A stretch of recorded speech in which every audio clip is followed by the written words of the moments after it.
হিন্দুস্তান থেকে বস্তায় বস্তায় টাকা অস্ত্র বাংলাদেশে ঢুকবে। প্রশাসন আমাদের কথায় উঠবে বসবে।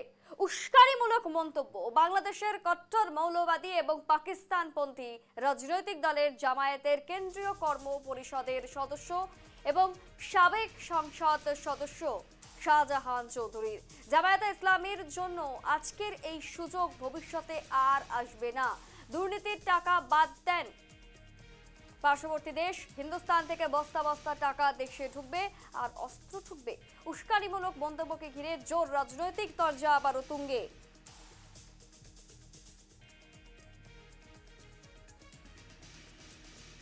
আবারও দেখা গেল ঠিক ইসলাম মৌলবাদীদের একেবারে বেফাস মন্তব্য। জানবো বিস্তারিত, নিউজ রুমে চলে যাবো। সুধা রয়েছে। সুধা, ঠিক যে বেফাস মন্তব্য আবারও কার্যত বাংলাদেশ থেকে উঠে এসেছে এবং এই মন্তব্যের পর এখন বাংলাদেশ জুড়ে ঠিক কি আবহ বিরাজ করছে এবং ভারতের পক্ষ থেকে ঠিক কি প্রতিক্রিয়া জানানো হয়েছে?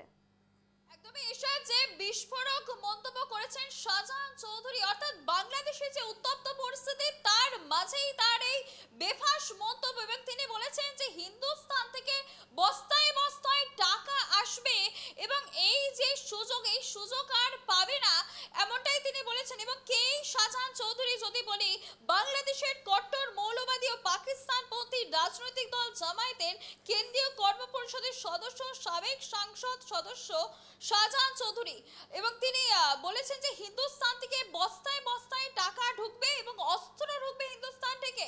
এবং তিনি আরো যে বিষয়ে মন্তব্য করেছেন আরো বিস্তারিত জানবো আমাদের অ্যাসিস্ট্যান্ট এডিটর সুপ্রীতি মুখার্জির থেকে। সুপ্রীতি, শাহজাহান চৌধুরী যে বিস্ফোরক মন্তব্য করেছে, তো এই বিষয়ে তুমি কি বলবে?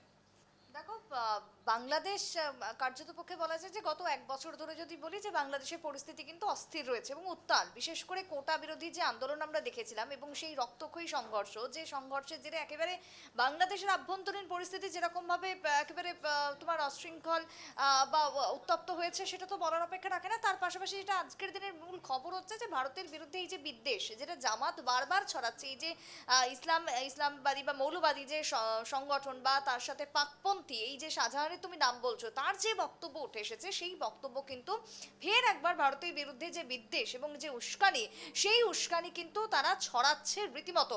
এবং এই যে ঘটনা ইতিমধ্যে আমরা সাম্প্রতিককালে বেশ কিছু দেখেছি ইউনূসের পদক্ষেপ, যেমনটা যদি বলি যে শেখ হাসিনার যে সাজা সর্বোচ্চভাবে ঘোষণা করা হলো, অর্থাৎ তোমার মৃত্যুদণ্ডের যে রায় দেওয়া হয়েছে, সেই রায় ঘোষণার পর তোমার আরো যেন এই ভারতের প্রতি বিদ্বেষ বেড়ে গেছে। তার কারণ কি? তার কারণ অধিকাংশ মনে করছে হাসিনা হয়তো ভারতের কাছে রয়েছে এবং হয়তো সেফ করিডর বা একেবারে নিশ্চিতভাবে রয়েছে, সেই জায়গায় হাসিনাকে বারবার ফেরত পাঠানোর যেরকম একটা আবেদন উঠে আসছে, ঠিক তার পাশাপাশি ভারতের প্রতি বিদ্বেষটা কোথাও গিয়ে বাড়ছে। এই সমস্ত সংগঠন, বিশেষ করে মৌলবাদী জামাত, তাদের পক্ষ থেকে এই বিদ্বেষটা একেবারে বাড়ছে এবং শুধু বাড়ছেই না, ছড়াচ্ছে, এবং সেটা আগামী দিনে ভারতের জন্য কিন্তু যথেষ্ট একটা চাপের, বা ভারতকে এই বিষয়ে সজাগ এবং সতর্ক থাকতে হবে।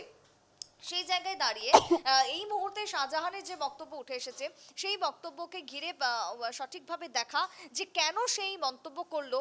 সীমান্তর দিকে কিন্তু বারবার টার্গেট রয়েছে, ইউনূসের বারবার নজর রয়েছে উত্তর পূর্বের দিকে, চিকেন নেকের দিকে। সেই জায়গাকে আরো অধিক পরিমাণে কঠোর করা এবং নিরাপত্তাকে আরো জোরদার করা, এই ব্যাপারগুলোকে এখনই করতে হবে। অর্থাৎ কোনো বিষয়কে হালকাভাবে নিলে চলবে না এই মুহূর্তে ভারতের ক্ষেত্রে। যেমনটা আমরা অজিত দোভালের ক্ষেত্রে দেখেছি সাম্প্রতিককালে বৈঠক, এবং সেই বৈঠকে বাংলাদেশের উপদেষ্টাকেও যেরকম ভাবে ডাকা হয়েছিল, তার আশা এবং তার যাওয়া সবটাকে সীমিত করা হয়েছে। সবটাই বাংলাদেশ এবং ভারতের যে আভ্যন্তরীণ পরিবেশ বা পরিস্থিতি, সে দেশে যাই হচ্ছে না কেন সেই বিষয়ে ভারতের মধ্যে যেন তার কোনো আঁচ বা প্রভাব না পড়তে পারে। এই যে অস্ত্র আমদানির মতন এই যে উস্কানিমূলক কথা বা মন্তব্য উঠে এসেছে, তার জন্য কোনো প্রভাব আগামী দিনে না পড়তে পারে, সেই বিষয়ে ভারতকে এখনই সুনিশ্চিত করতে হবে, কঠোর পদক্ষেপ নিতে হবে। এই যে শাহজাহান, শুধুমাত্র আজকের দিনে শাহজাহানকে বেস করলে বা দেখলে চলবে না, এরকম বহু শাহজাহান বাংলাদেশের ভেতরে লুকিয়ে রয়েছে, একেবারে গোপন আস্তানায় রয়েছে, বা তারা এখন ইউনূসের আমলে বলা যেতে পারে যে তারা মাথা চারা দিয়ে উঠেছে, যেটা শেখ হাসিনার টাইমে বা সময়ে তিনবার নিষিদ্ধ করা হয়েছিল এই গোষ্ঠীকে, জামাতকে, কিন্তু তারপরও তারা আবারও মাথা চারা দিয়ে উঠেছে। একের পর এক বেফাস মন্তব্য তারা করে বসছেন। সুধা এবং সুপ্রীতি, যে বক্তব্য উঠে আসছে তাদের কণ্ঠ থেকে এবং এই সমস্ত ঘটনার জেরে কার্যত জোর চাঞ্চল্য ইতিমধ্যেই বিরাজ করছে। ঠিক এখন কোথায় কতদূর কি পদক্ষেপ গ্রহণ করা হয়, ঠিক কি পরিণতি উঠে আসে, সেদিকেই কিন্তু লক্ষ্য রয়েছে।